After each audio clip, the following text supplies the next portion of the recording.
Some people walk into rooms and decide outcomes. Others walk in and wait to be decided. You have felt this your entire life. You've been polite.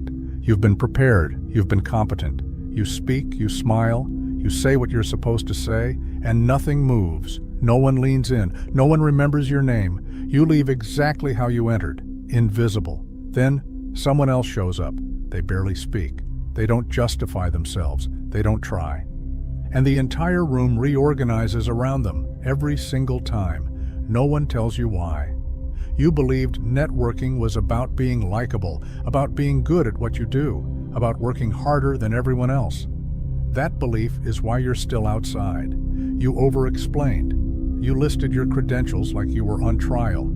You justified why you belonged there. You thanked them too early. You felt grateful just to be in the room.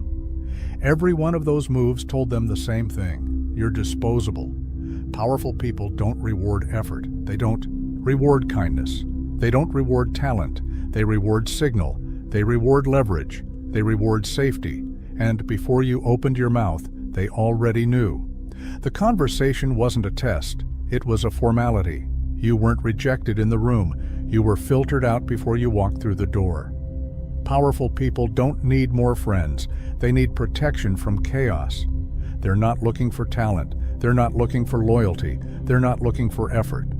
They're running 4 scans. Does this person solve problems or create them? Could this person threaten my position? Will this person keep their mouth shut? Will this person make me look weak or strong? Every interaction is a risk assessment.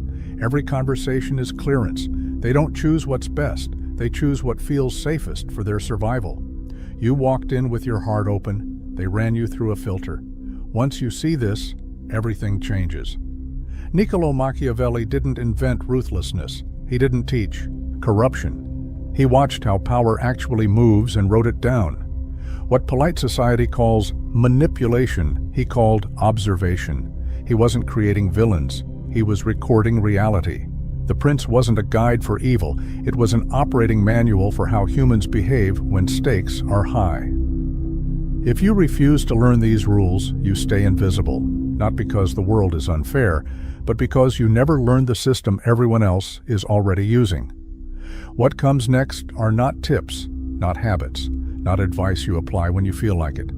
These are 8 laws, mechanisms that already govern who gets access and who gets erased. By the end, you won't see powerful people as untouchable. You'll see the filter. You'll recognize the screens. You'll understand the verdict before it's spoken. But once you see how the system works, you can't go back. You won't be able to ignore it. You'll notice it in every room you enter. You'll lose the comfort of not knowing.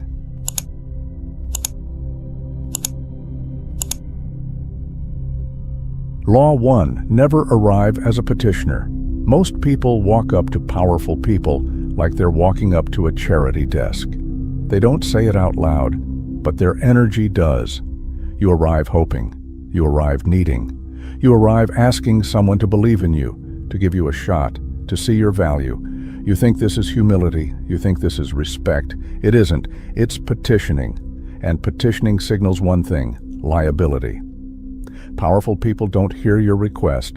They hear what you will cost them. They hear future obligation. They hear the sound of someone who will drain their time, their energy, their reputation. Neediness doesn't smell like sincerity. It smells like risk. The thought they have is instant, unconscious, final. This person will be a burden. That's why the door closed. Not because you weren't good enough, because you showed up asking for mercy instead of offering utility. You don't ask to be chosen. You remove problems. You reduce friction. You accelerate outcomes. You arrive already useful. Here's what I can take off your plate. Here's what I can protect you from. Here's what I can move faster for you. You're not begging. You're presenting leverage. And leverage is the only language powerful people respect. Don't ask to be chosen. Arrive already useful. Law 2. Never perform for power. The second you meet someone powerful, something shifts in you. You start performing. You explain too much. You list what you've done. You justify why you're there. You introduce yourself like you're defending a thesis. You laugh when nothing is funny. You feel silence before it settles. You think this shows enthusiasm, preparation, respect. It doesn't. It shows hunger, approval hunger. And approval hunger is the loudest signal of low status. Powerful people don't hear effort. They hear need. They hear someone asking to be accepted, someone trying to prove they belong. And the moment they hear that, the decision is made. You're not an option. You're a petition. In high-status rooms, the one who speaks least is assumed to have options. Restraint is not confidence. Restraint is unavailability. It signals that your time, your attention, your presence is expensive. You speak in short sentences. You don't justify. You don't qualify. You let silence sit. Certainty is louder than explanation. When you perform, you deposit weakness. When you restrain, you withdraw permission. Powerful people feel the difference immediately. In elite rooms, justification is confession. Law 3. Never trigger the throne.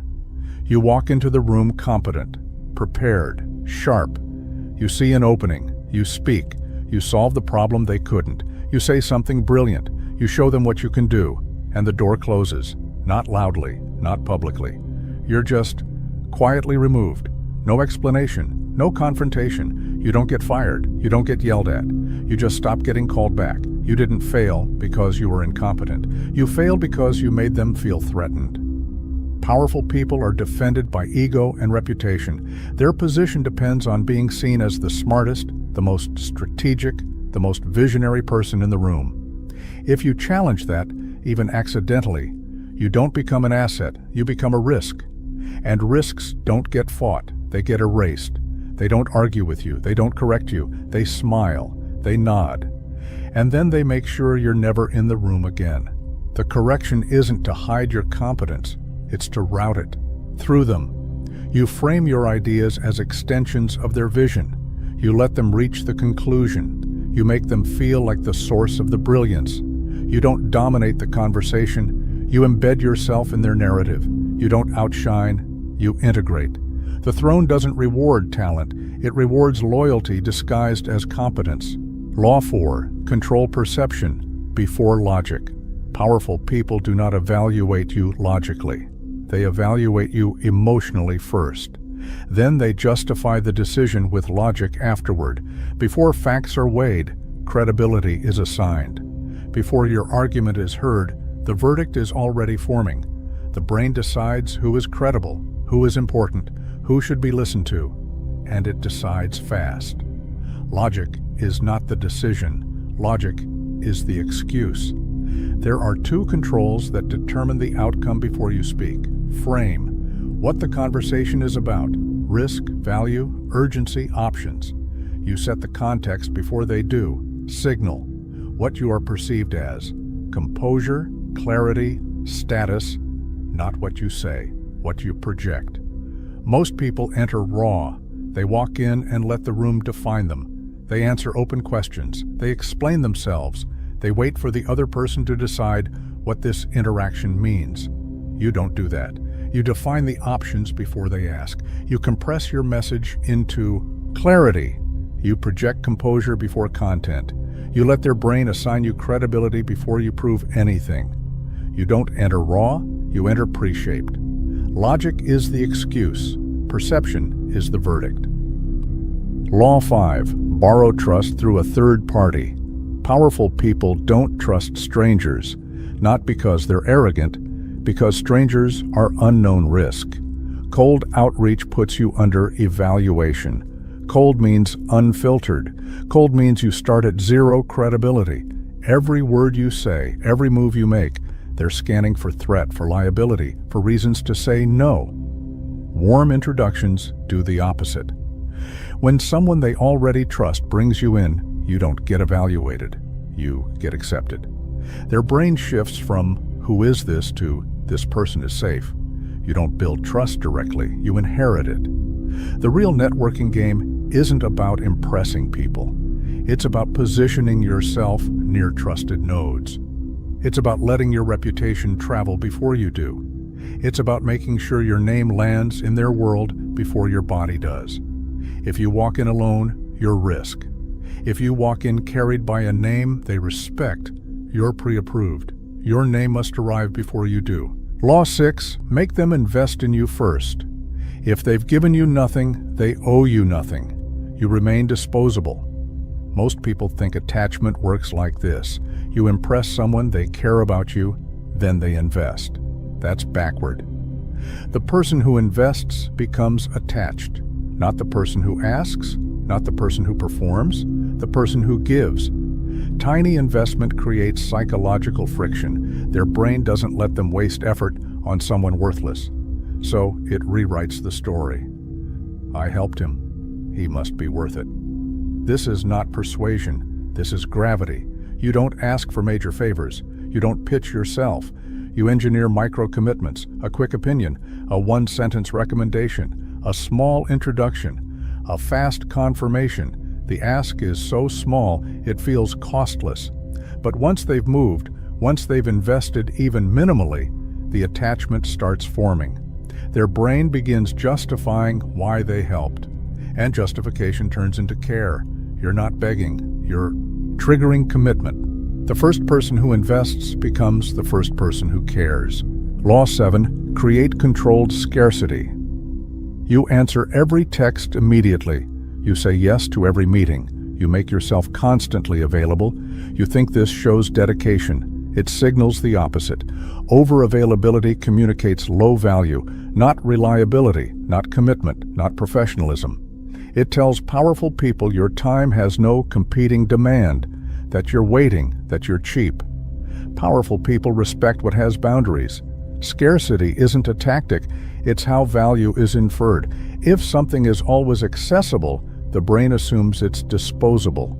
Controlled scarcity means you're fully present when you're there, engaged, attentive, but you're not instantly reachable. You're not available for coffee next Tuesday. You don't default to yes. Your presence isn't an expectation, it's a reward. This isn't withdrawal. This isn't avoidance. This is calibration. You have a mission. You have a schedule. You have capacity limits. And when you do show up, your attention matters because it's finite. If access to you is cheap, your value is assumed to be cheap. Law 8, be willing to walk away. The person who needs it least controls the interaction. Need leaks.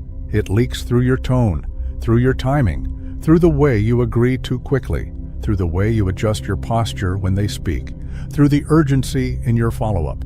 Powerful people don't hear it. They feel it. And the moment they feel it, the dynamic shifts. You're no longer negotiating. You're petitioning. Real detachment isn't posture. It's not strategy. It's not something you perform. It's something you embody. Your voice slows. Your silence strengthens. You speak less. You decide faster. You stop bending. You stop adjusting. You stop needing the outcome more than they do. And when that shifts, when you're genuinely prepared to leave the room, the deal, the relationship, everything inverts. They start qualifying themselves to you. They start explaining why you should stay. They start feeling the absence before it happens. Need is the scent that makes powerful. People close doors. This sounds cold. It is. But the world wasn't built on fairness. The structures you move through, your company, your government, your industry, they weren't built on transparency or kindness. They were built on leverage, positioning, and understanding how humans actually behave. These laws aren't abuse. They're awareness. They describe what already happens, what powerful people already do, what you've been subjected to without understanding it. You stop being invisible. You stop approaching powerful people like gods. You stop explaining yourself. You stop justifying. You stop waiting to be chosen. You become the kind of person they keep around, not because they like you, because you reduce risk, because you increase outcomes, because you stabilize what they've built. Powerful people are not gods. They're humans with sharper filters. They're cautious. They're defensive. They scan for threat before they scan for talent. And now you know what they're scanning. You stop asking for entry. You start meeting clearance. Most people will hear this and go back to default behavior. They'll revert. They'll forget. They'll let discomfort pull them back into the herd. If you refuse to return, then comment this below. Today, I refuse to stay invisible. If you find this video helpful, make sure to like, share, and subscribe to the channel for more helpful videos like this.